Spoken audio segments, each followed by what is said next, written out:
today. Come on and go with me to John, 5th chapter. We're going to start at the first verse. Sometime later, Jesus went up to Jerusalem for one of the Jewish feasts. That what y'all got? Yes. Okay. Now there is in Jerusalem near the sheep gate a pool, which in Aramaic is called Bethesda, and which is surrounded by 5 covered colonnades. Here a great number of disabled people used to lie: the blind, the lame, the paralyzed. One who was there had been an invalid for 38 years. When Jesus saw him lying there and learned that he had been in this condition for a long time, he asked him, "Do you want to get well?" "Sir," the invalid replied, "I have no one to help me into the pool when the water is stirred. While I am trying to get in, someone else goes down ahead of me." Then Jesus said to him, "Get up, pick up your mat, and walk." At once the man was cured.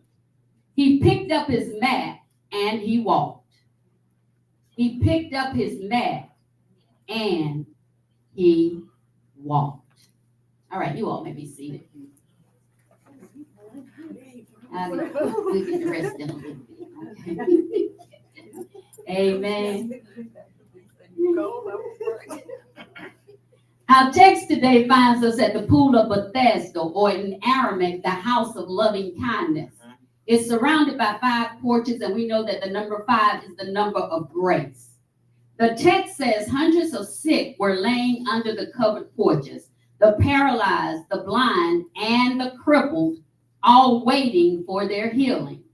Among the many was a man who had been disabled, or an invalid. An invalid is a person made weak or disabled by illness or injury for 38 years. Jesus asked him a question: "Do you want to be made well?" The man had a natural condition and a spiritual condition that getting into the pool could not and would not heal.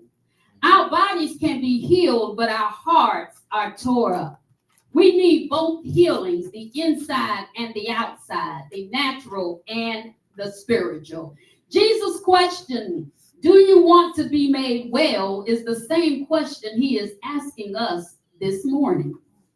At first glance, that would seem like the most ridiculous question anyone could have asked. The whole reason the poor man had been at the pool for those 38 years was so that he could get into the water and perhaps receive a miraculous healing.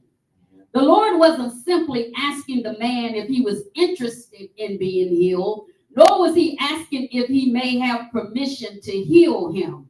He wasn't asking the man if anything could be done for him at all. Rather, Jesus was probing the man's heart and making him search within himself. He was making the man come to terms with whether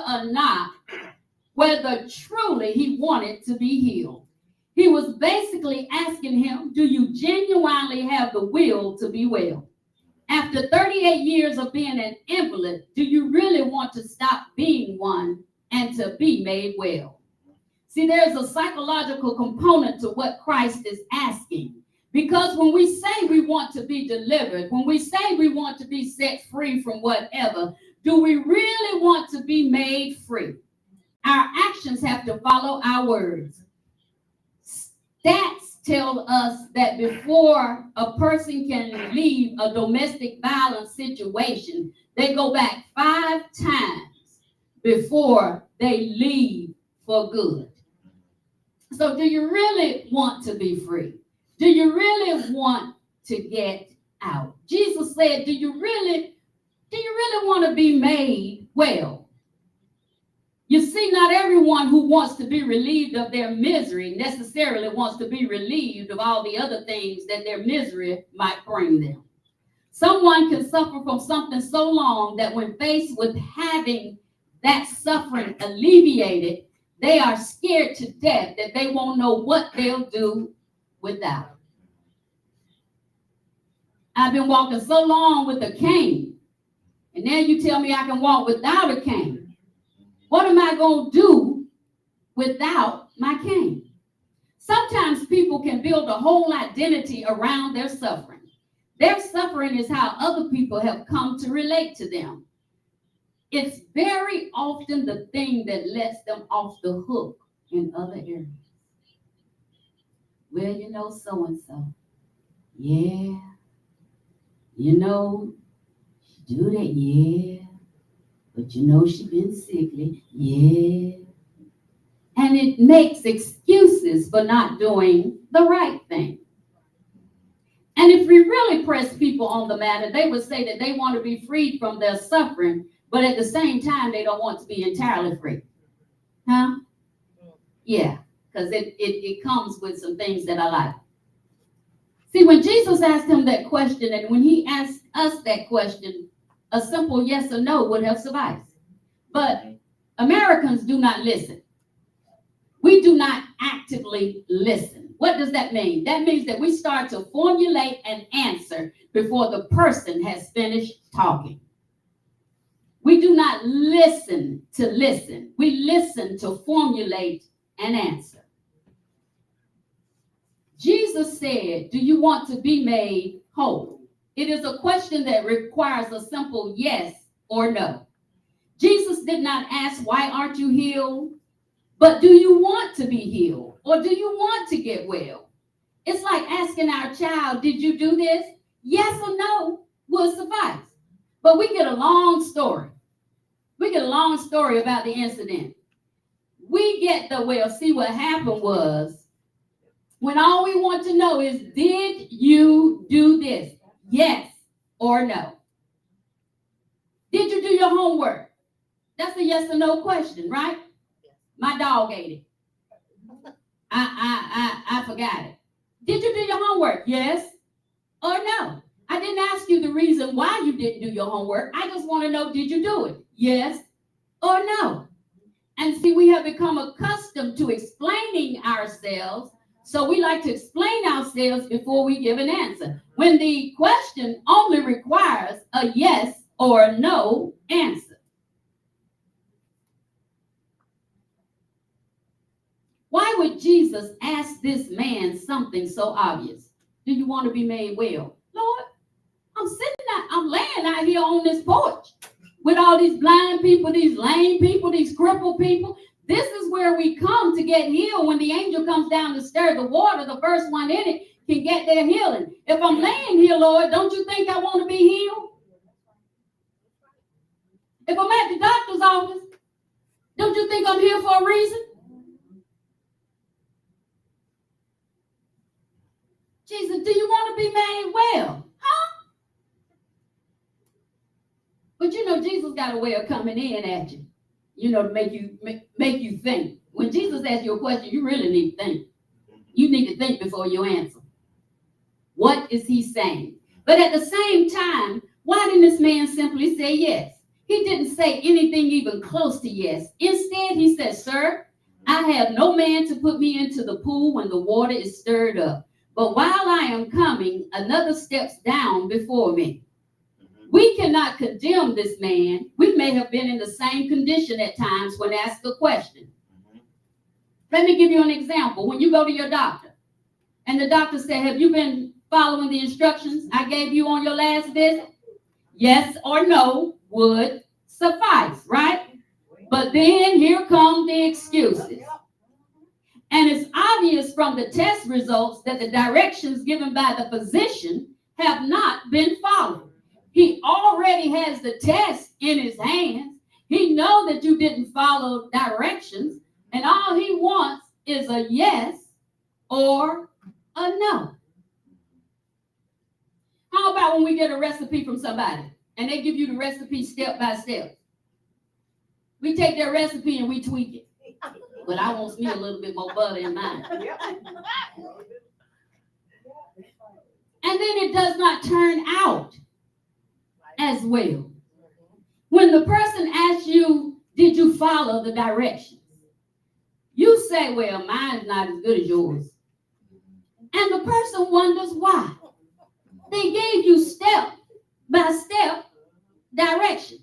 We never say, well, I tweaked it a bit. We don't say, I didn't follow your directions. Huh? Mine just not as good as yours. The man could have answered the question with a yes or no. Do you want to be made whole? The ball is in your court. I am talking to you. Jesus said, I'm talking to you. All these other people up here, hundreds of people, I'm talking to you. I'm not talking about them. I'm not talking to them. I'm talking to you. Do you want to be made whole? Do you want to do what it takes to be made whole? You know, we love these get quick, lose some weight things. Huh? Yeah, we do. Oh, got that pill that'll burn that fat. Huh? And they sell that. You take this gummy, you take this pill, and it's going to burn that fat. And as soon as you pay your $50-some and you get it, and it comes, and you look at the tiny print, and it says with diet and exercise. I don't care how many you have gotten that's supposed to help you lose weight or whatever. When you look at the small print, they all say with diet and exercise. But that's not what I wanted to do. I don't want to die, and I don't want to exercise. That's why I gave you $50 for these pills. Because if I knew you were going to tell me to die and exercise, I could have kept my $50. Because I already know that's what I need to do to lose weight. But I'm looking for something easy. Do you want to be made whole? Do you want to do what it takes to be made whole? You and not someone else. I'm talking to you. I'm not talking about the person who you want to put in the water, put you in the water. I'm not talking about the person who you want to roll you in the water. I'm not talking about the person that you want to throw you into the water. But do you right here and right now want to be made whole without getting in the water? See, I don't understand that, because you brought me to the pool. You don't put me on the edge. I put me right on the edge, and they just one of my legs hang right over. They just put my big toe in that water. Because whenever they stir the water, this big toe going to be right here in this water, and I'm going to get my healing. So I can't understand, you can lay there, like, just put me right there, or put me close enough that I can just let my finger dangle in the water. And then dangle the whole time. Because whenever the water is stirred, that finger going to be right there. But he said, somebody always gets in before me. Hey, whoever bringing you here, you need to tell them to put you close to the pool. Tell them to put you close enough into the pool that you can do a rollover. You ain't going to drown, because if you're the first one in, you're going to be whole. You're going to be made whole. But do you want to be made whole this morning? Oh, Jesus got a way of coming through. Jesus got a way of asking us questions that make us think. See, God come in the house and he said, look, deliverance is in the house this morning. Whatever it is that you want to get rid of this morning, I'm in the house to deliver you. But see, our excuses are, God, you know what? I'll wait for another time, because you know what? You may deliver me this morning and I may fall out on the floor and I don't have the right clothes for that. Some say, well, Lord, give me a dream or a vision and then I'll be delivered. Or some want a sign and a wonder. They may see somebody else get up out of a wheelchair, and then the next thing you know, it's like, oh, well, it's my time. Pastor D, go ahead and cut off that air. Some wait to be compelled. They said cut off the fans too. Some wait for a revival. And some want a particular feeling. Oh, today, I got to feel the goosebumps in order to be made whole. But in this man's particular case, it was a reasonable to wonder if he really wanted to be healed. You got to think about this. And I want y'all to, this says, my text says an Eastern beggar gets a lot of money by begging. But I want you to think about the people that we encounter when we go certain places, how they are right there at that strategic spot, and they'll hold up that sign and, need help. And then God bless you, to pull on your heart. And how many people will stop and give them $1? Well, if 100 people give them $1, they got $100, and they have made more probably than most of us in one day. And then Pastor D and I say, now, granted, there are people that have conditions that they cannot hold a job. You understand what I'm saying? They just cannot. But there are so many jobs to be had. And even for people that have maybe a mental health condition, there are places out there that can help them get a job with the understanding that this person has a mental condition. So there are so many opportunities out there. But you have seen that begging is more profitable to them than holding a full-time job. You know, I always remember that movie with Eddie Murphy, you know, where he was conning people into giving him money. He was riding around on that little board, and it looked like he didn't have any legs. Mm-hmm. And he was making tons of money by riding around, hiding his legs, looking like he didn't have any legs, because it pulled on people's sympathy. Now, granted, somebody is sitting outside a restaurant and they say, I'm hungry, then I will get you something to eat. Now, if something to eat is what you want. But see, sometimes something to eat is not what they want. What they want is that money in your pocket. And so begging can be lucrative. So you're going up onto the sheep gate, the place called Beautiful.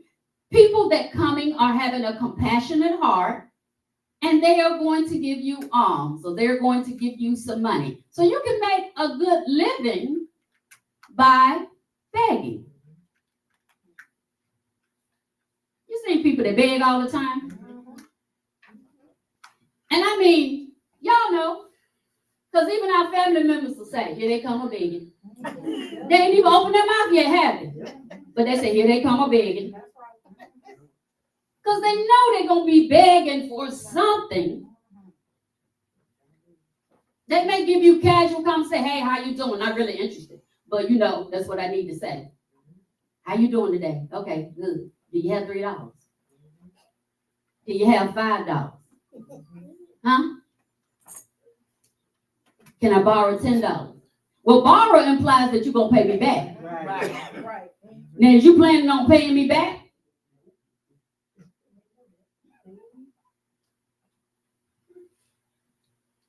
Here they come a baby.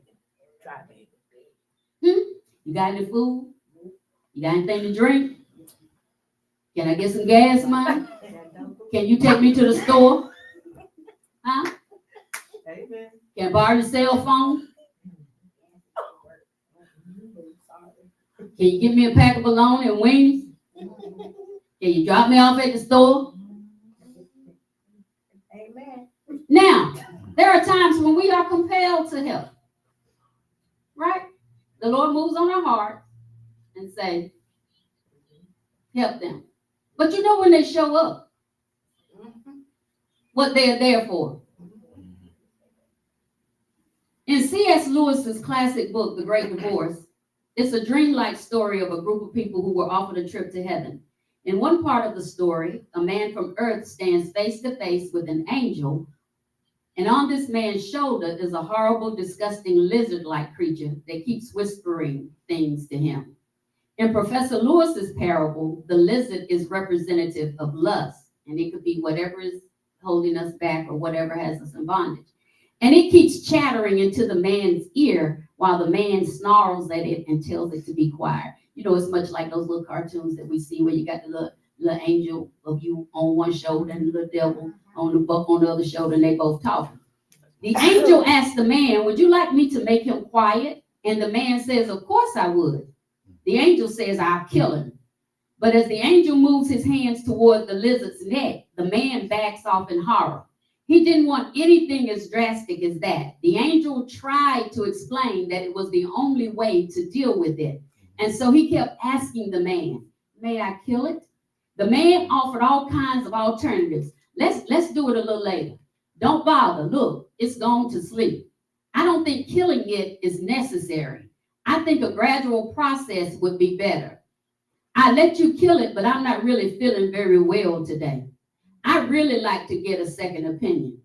Clearly, there was a sense in which the man loved having the lizard that he hated.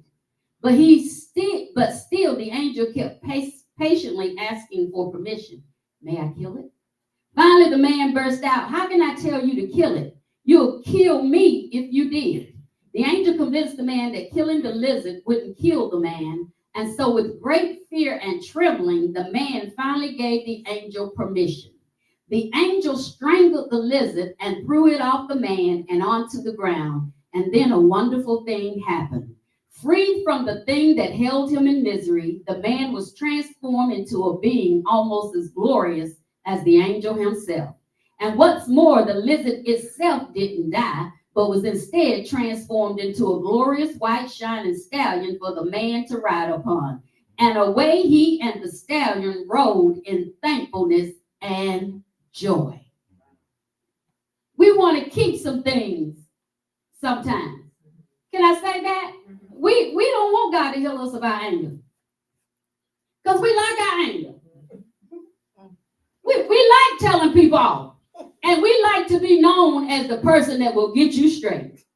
Huh? Oh, don't go over there, because you know you go over there with that mess, they're going to get you straight. Huh? And we like that reputation.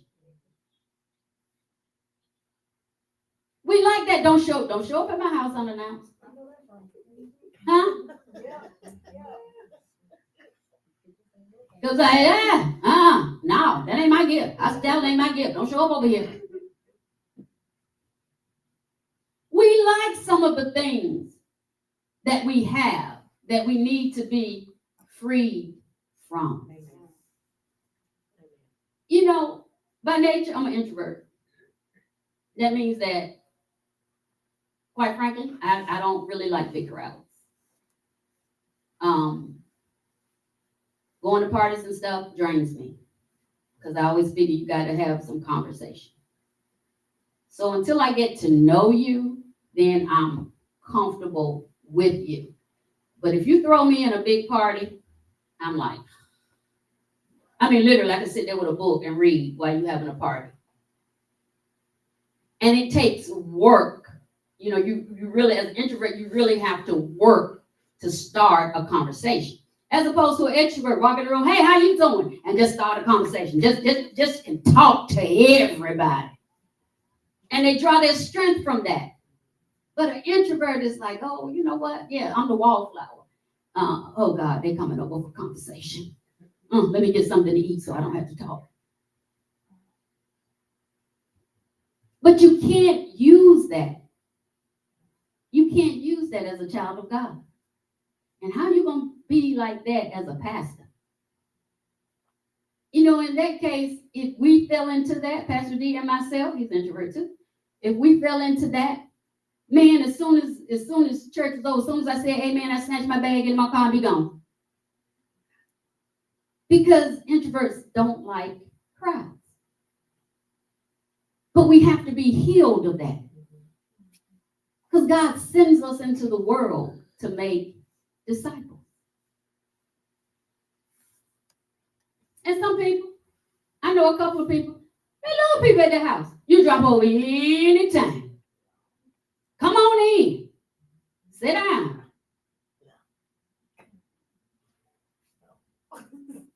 Anytime. Anytime before 9 p.m. Because after 9 p.m. they in the bed. Huh? Amen. But the house is open. You can stop, and they love it. And that's a gift. Because you know you can always go over there. Hospitality is always going to be over there. They're going to always welcome you over there, even if they say, here they come a begging. You still welcome over there. So the Lord wants to set us free from the miseries that bind us. He is even able to turn the hopelessness of our misery into something wonderful. He can take that thing that we're holding on to and he can make it glorious. But he first challenges us to truly want to be made whole and well by him.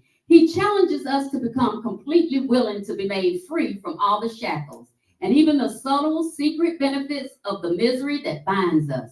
He first makes us probe our hearts and ask us, do you want to be made well? And he is looking at our hearts. He is not looking at the inside because the outside, because the inside, what goes on the inside of us affects the outside of us. If you don't believe me, ask your doctor about stress and how stress is a silent killer. And stress is not something that happens to the inside of you. Stress happens on the inside of you, and then the manifestation of stress is shown on the outside.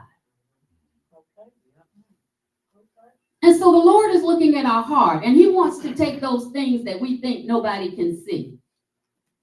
And he wants us to give those to him so that we can be made whole. If you are stressed, if you have a lot of anxiety, if you are anxious, if you are fearful, those are things that show up on the inside of you. Those are the things that the Lord wants you to give to him so that you can walk in freedom. You can walk in liberty. You don't have to be worried about anything. Now, granted, some of our situations come from what we do. Bad choices. And when we make bad choices, God doesn't take bad choices away from us. We have to go through the consequences of those bad choices. But then he says that he'll make everything work together for your good. So even the bad choices that we have made, God will take those and he will work it together for our good. If we want to be made whole. If we don't want to be made whole, then we'll take the things that life has thrown at us and we'll keep making excuses about those things. We like what we are familiar with. If I am delivered of my infirmity or whatever is binding me, then I have to learn something new or do something new. If God heals me, I may have to get a job. For real, for real. I don't know if I want all of that. Huh? If God takes away my disability, then I may stop getting my disability check. I don't know if I want all of that. It's sad. Huh? That's sad. But do we see? Yes. Because I'm comfortable every month. I don't have to do anything to get this, you know. Yeah. Right? Yeah. So God, yeah, heal everything, but don't mess with that disability. Hey, watching that, God. I like this check. And I'm not talking to you who have true disabilities. If you work jobs and things have happened and you are owed exactly what they give you and probably some more. Amen. But there are some things that God, no, don't touch that. Huh? Yeah. If God saves and delivers your spouse, and then you got to get rid of your anger, you got to get rid of your feelings about that spouse. You know, God, because I'm still going to punish them for everything that they did to me. So you can leave that alone. No, I'm not ready to be delivered from that. But how many know that when we don't forgive people, it only hurts us? Yes. A lot of times the other person don't even know that you got something against them. And they walking right on around in their little life, you know, skipping through the tulips and singing songs in the meadows and stuff. And here you are, every time you think about them, your face twists up, your blood pressure shoots up. And they don't even know that you got something against them. And if they see you, will speak. Hey, how you doing? Huh? Now, very seldom will they not speak back. Sometimes they just won't speak. But you got to release them. Then whatever is going on with them, you got to let the Lord deal with it. Because why mess up 24 hours for a 5-minute interaction? You can interact with the person for 5 minutes and your whole day is messed up. All that time that God has given you is messed up because you interacted with the person for 5 minutes. That's why we say, I can't let you mess up my day. That's right. No. Do you want to be made well this morning? Yes. Do you want to be free from the shackles? Yes. Do you want to be free from the secret sins? David said, my secret sins are always before you. God is the only one that you ain't got no secrets with. secret with God. We like what we are familiar with. Look, it wasn't just him laying there on the mat, but all the things that come with being an invalid. You know, when there are certain things that you can't do that you may want to do, your self-esteem, your physical health. I mean, if you lay too long, then it starts to affect your skin. The people you interact with, there's no encouragement because everybody around you is in the same situation. But there are things that come with your condition. It's just not an anger. With anger comes physical aggression. At some point, you strike out at something or someone. Anger can put you in jail. Anger can make you take somebody's life. Anger can sever a relationship that can never be repaired. Anger. All those things that come with the condition. Jesus said, do you want to be made whole? And there was something that the man was doing, because later on in the text, Jesus sees him in the temple and tells him to stop sinning or something worse may happen to you. So however he got in that invalid condition, it was because of sinning. And Jesus says, stop sinning now because something worse may happen to you. As we walk the text this morning, if you find yourself like this man, you need to be free from a situation. But you got your eyes on the water and not on Jesus. Take your eyes off the water. Put your eyes on Jesus. Jesus is the answer to your prayer. The healer was on the porch. Not a healer, but the healer was on the porch. He could have spoke a word and everybody on the porch would have been healed. He didn't come to stir the water because he's the living water. We can miss our blessing from Jesus by looking at the wrong thing. We call you up here and we anoint our hands with oil and we put oil on you. Y'all, that's just oil. I could go down there and get me some Crisco. Rub that Crisco together, slap it on your head, and it's oil. It's the faith. It's what the oil represents. Jesus the Christ, the healer, the deliverer, the set-free person.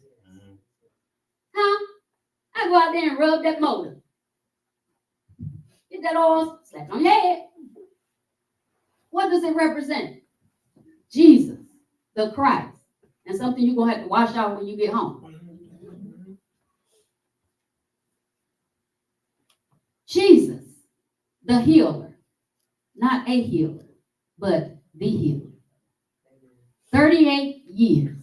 That's a long time to be an invalid. That's a long time to be sick. How long have you been sick? All my life. Kids are born sickly. They're sick all of their life. But 38 years is a long time to have an infirmity. But he gives Jesus a reason why I haven't been healed. He don't even know who Jesus is or why Jesus is there. Do you want? Do you have a will? Do you have it in mind? Are you resolved or determined? Are you purpose? Do you desire or wish to become healed? Do you really want to get well? We have to think about that. When I get well, I will have no excuses. If you heal me of this, there will be no excuses. I won't have any excuses not to do what I need to do. Jesus asked him a question. The man is sitting there. He's an invalid. Of course he wants to be healed. I would think he would want to be healed. If I was laying there, I would want to be healed. When I go to my doctor's office, I want him to say something that's going to increase my life or make my life better. Do you all remember the woman at the well? Jesus zeroed right in on her problem. He said, this is your problem. He said, I am water. He said, I'm the living water. She said, well, sir, give me some of that living water so I don't have to come to this well anymore. I'm not talking about that kind of water. This water that I have, you will never thirst again. Now, somebody was taking care of him. 38 years, somebody was taking care of this man. All right, I'm going to move on. Y'all getting warm now. Some of us know people, we might even be one ourselves, that seem to be okay in their sin, their infirmity, or their way of life. We look at people and we say, how can they keep doing that? How can they keep living like that? You know, that's just detriment. I don't understand it. You know, at times they'll take the victim, or can you have pity on me, or can you do something for me? And it's like your choices and the choices you have made have created the environment and the circumstance that you are in. Do you not see where this is going? And you can talk to them about it, and you can say things to them about it, and still they stay right in that same situation. Why? Because it's familiar and it's comfortable. When you are familiar with something, you are comfortable with it because you know what to expect. When you are brought up out of what you are not familiar with, then you become uncomfortable because it requires a learning curve. It requires that we learn something new. And so we're not comfortable with that. You see, I know this. People won't take promotions on their jobs because they're not comfortable supervising or learning something new. They are comfortable. They are familiar with what they already know. But as a child of God, I don't want to stay here. I want God to continually to move me. I want more of God. And so we get into places where, I'm just happy coming to church. And that's okay. You're warming a seat. You're keeping that seat warm. Every seat deserves to be warm. But let's learn about God. Let's move forward in the things of God. Let's ask God to mature us. Let's ask God to take us into places that we have never been before. Jesus tells this man, you want to be made whole? He gives Jesus a story. Jesus said, take up your bed and walk. Rise up, take up your bed and walk. In other words, you're laying flat. I need you to rise up. I need you to sit up. Because ain't nothing wrong with your back and your arms and your stomach. It's your legs. So rise up, now get up, take up your bed and walk. And sometimes when we come up against some people, saints and the ain'ts, we have to look at them and say, you need to rise up, take up your bed and walk. Because you know what? You've been going around this mountain long enough. Get your bed. Take your bed. Get up out of here. Go do something. Because your bed represents the bondage that is holding you down. So when you rise up and you take your bed and walk, what was holding you down, you are now holding it. Which means now you have authority over the thing that was holding you down. People complain about this. Complain about the same thing over and over. I told you about the lady came to the altar every Wednesday, cussed me out on Thursday, but every Wednesday she was at that altar with the same thing. Finally, I said, you know what? You need to get yourself together. And don't you come up here to this altar now one other time for me to pray for you. Because you know what's wrong. Huh? You need to rise up, take up your bed and walk. You need to walk away from the situation that is holding you down.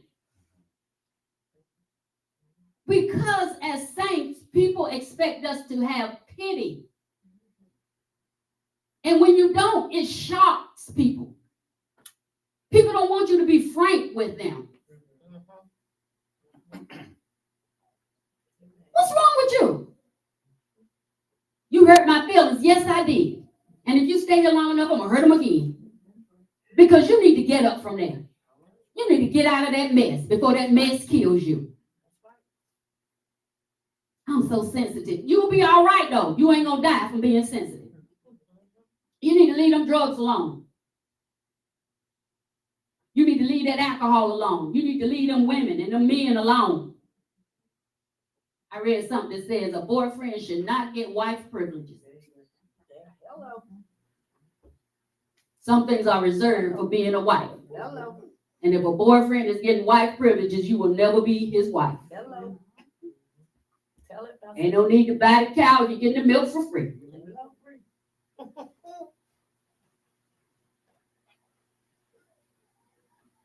And he gonna marry sister girl over there. Huh? Because she ain't offering up no wifey privileges. Yeah, you can take me out of them and kiss me at the door, but you ain't coming in here. Huh? Is it true or not? Very Huh? so true. Yes. Absolutely. I'm going over to my gal's house on the first of the month. You notice when you get that check.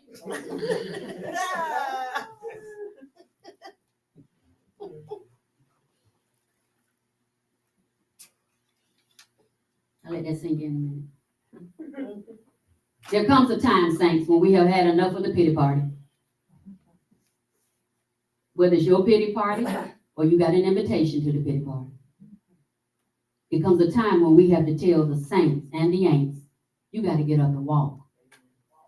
You got to walk up out of that situation. How is this doing you any good? Take up your mat. Walk.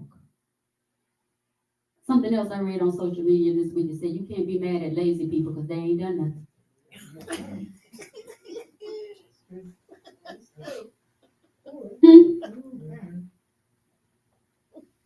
Sometimes you gotta look at people, you just lazy. You don't have because you lazy. Right. Right. You need to go to work. You able-bodied. Right. Why are you over here borrowing from the senior citizens? They don't work. They should be enjoying their money. You should get that. You should be bringing them money. That's right. Right. Don't take another coin out of their pocket.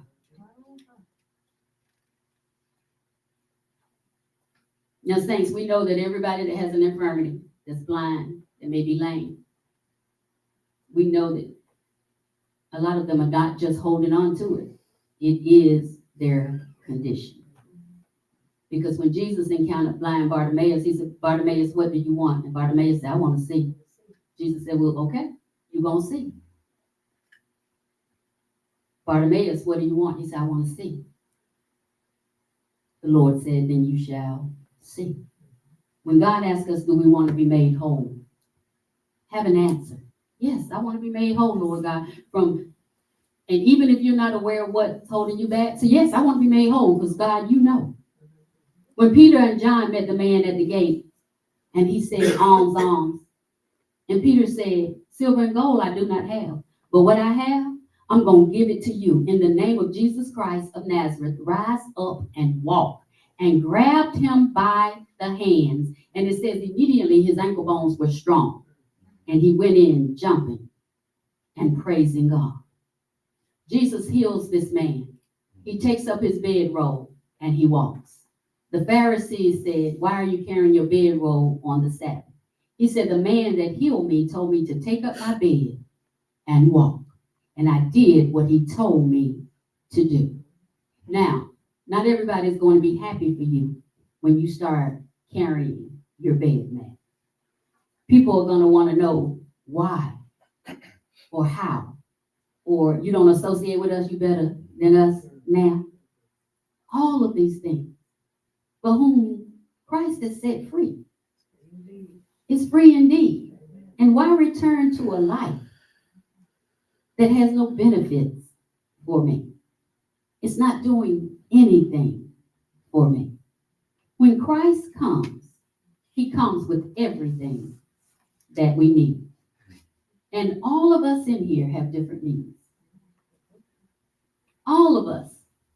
But when he comes, it's like he got a big old truck of gifts with your name on it, specifically for you. Some big gifts, some small gifts, some medium gifts, but it is just for you.